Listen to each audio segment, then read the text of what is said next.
সবাই কেমন আছো? আশা করছি সবাই ভালো আছো। তো আমি সম্পিতা, আমার আরেকটি নতুন ব্লগে তোমাদের সবাইকে স্বাগত জানাচ্ছি।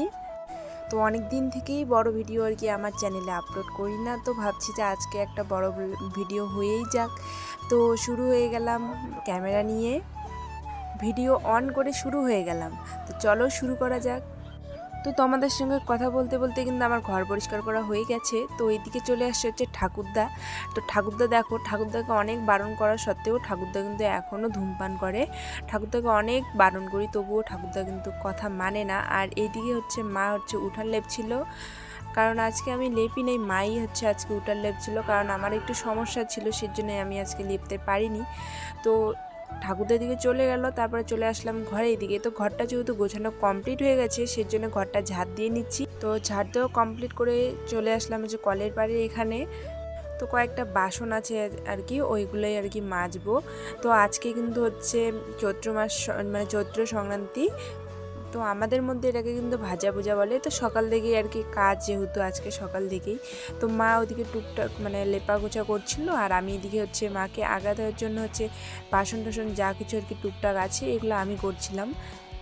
মানে মা আর কি ভারী কাজগুলো করছিলো, আর আমি যেগুলো আমি আমার সম্ভব ওগুলোই করছিলাম, কারণ আমার আজকে একটু সমস্যা দেখা গেছে সেই জন্যই আর কি। তো তোমাদের সঙ্গে কথা বলতে বলতে বাসনগুলোও মেজে ফেললাম। তো আজকে না অনেক দেরি হয়ে গেছে, কিন্তু আমার মানে কালকের যে ভিজা কাপড়গুলো ছিল ওগুলো না এখনও পর্যন্ত রোদে দেয়নি। তো অনেকটা দেরি হয়ে গেছে, সেই জন্য আর কি বাসন টাসন মেজে এসে এইখানে আগে হচ্ছে কাপড়গুলোই মেলে দিচ্ছিলাম।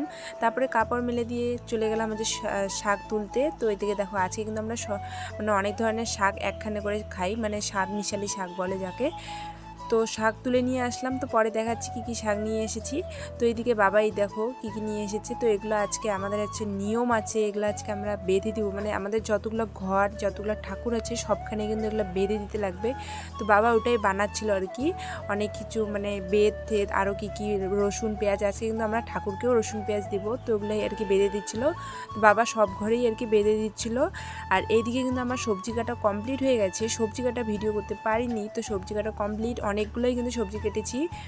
আলু ভাজা, ঢেকিয়া শাক ভাজা, তারপরে হচ্ছে স্বাদ মিশালি শাক, তারপরে এখানে কেটেছি পেঁয়াজ রসুন আদা, তারপর হচ্ছে মানে কাঁঠাল, তারপরে আম, এগুলো আজকে সব যত ফল আছে, লিচু, সব ফলই কিন্তু আজকে আমরা ঠাকুরকে দিব। আর সঙ্গে পেঁয়াজ রসুনও দিব, আর হচ্ছে চিরা ভাজা দিব, মানে আমাদের একটা দো ভাজা বলে। তো মা হচ্ছে ভাজছিল, চিরাটা ভাজছিল। তো আমাদের যেহেতু মানে অনেক বড়, আমাদের বাড়িতে সবাই প্রসাদ নিতে আসে, সেই জন্য অনেকগুলো কিন্তু আমাদের চিড়া ভাজছিল। তো মা ওদিকে করছিল, আর আমি এদিকে হচ্ছে আমি শাকগুলো কেটে নিয়ে তারপরে হচ্ছে মাকে ওইগুলাই আর কি কেটে তা পরিষ্কার করে দিচ্ছিলাম, ধুয়ে দিচ্ছিলাম। তো আমার না আজকে মানে বলছিলামই অসুবিধা, তো অসুবিধার জন্য আর কিন্তু কারেন্টও ছিল না। তো দাদা আসে জল নিতে, তো দাদাকে আমি জল তুলে দিচ্ছিলাম, ওর আমাকে ব্যঙ্গ করছিল, মানে আমার একটু পেটটা ব্যথা করছিল, তো তাই বলছিল আর কি। তো দাদা জলটা নিয়ে চলে গেল।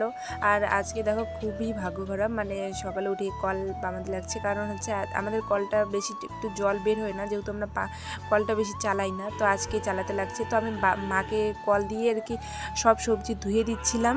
তো এদিকে দেখো আমি কিন্তু এখনও পর্যন্ত স্নান করিনি, আর এদিকে কিন্তু অনেকটা দেরি হয়ে গেছে।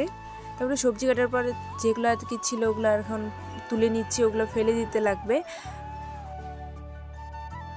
তো ওগুলো ফেলে দিয়ে এসে আবার কলের বাড়ির দিকে চলে আসলাম। এখন হচ্ছে জল ভরবো, কারণ কারেন্টটা চলে এসেছে। তো মা বলছে তাড়াতাড়ি জলটা ভরে নে, নাহলে আবার কারেন্টটা চলে যাবে। সেই জন্য টুকটাক আর কয়েকটা ভাড়া বেরিয়েছিলো, ওগুলো মেজে তারপরে হচ্ছে জল ভরাবো বোতলে। তো জল ভরিয়ে রেখে দিয়ে ওগুলো রেখে আসলাম বোতল। আর এখানে এখন কয়েকটা কাপড় আছে, ওই কাপড়গুলো আর কি ধুবো। তো মার শাড়ি টাড়ি ছিল, ওগুলো এখন আর কি ধুয়ে দিব।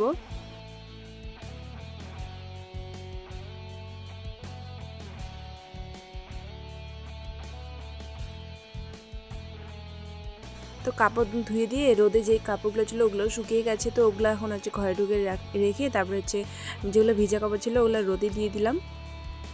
তো ওইদিকে রোদে দিয়ে তারপরে উঠানটাও একদম পরিষ্কার করে ঝাঁট দিয়ে নিলাম। আর মা কিন্তু ওইদিকে পূজা দিচ্ছিল।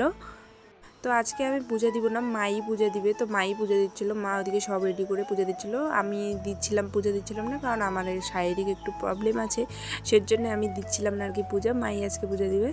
আর আমি এদিকে উঠানটা পরিষ্কার করে একদম কিন্তু ঝেড়ে নিলাম। তা আস্তে আস্তে সব কাজ কমপ্লিট। এখন যাবো আমি স্নান করতে, তো চলো স্নান করে এসে দেখা হচ্ছে। তো স্নান করে চলে এসেছি। তো এইদিকে দেখো বাবা কিন্তু খেতে বসে পড়েছে। তো বাবাকে হচ্ছে মা প্রসাদ দিয়ে দিয়েছে আর আমাকেও দিয়ে দিল। তো এই যে দেখো আপনাদের চিড়ে সব পূজা মানে প্রসাদ দিয়েছি। তো এইদিকে হচ্ছে মা এখন রান্না করছিল। তো মাকে সব যেহেতু সব ধোয়াই ছিল, সব রেডি করাই ছিল, মা শুধু এখন বসে শুধু রান্না করছে। আর এদিকে চলে এসে কাকু প্রসাদ নিচ্ছে, প্রসাদ খাচ্ছিল, আর দাদা আর বাবাও খাচ্ছিল। আর এদিকে কিন্তু তারপরে নিয়ে নিলাম ভাত। তো খিদে পেয়ে গেছে, এদিকে কিন্তু 4টা বেজে গেছে। তো ভাত দিয়ে দিল। আর দেখো আলু ভাজা করেছে, ঢেঁকি শাক ভাজা, মাছের ভাজা, আর স্বাদ মিশালি শাক যেটা বললাম ওটা ছিল। তো আজকের ব্লগটা এতটুকুই, দেখা হবে পরে একটি নতুন ব্লগে। তো ততক্ষণের জন্য টাটা।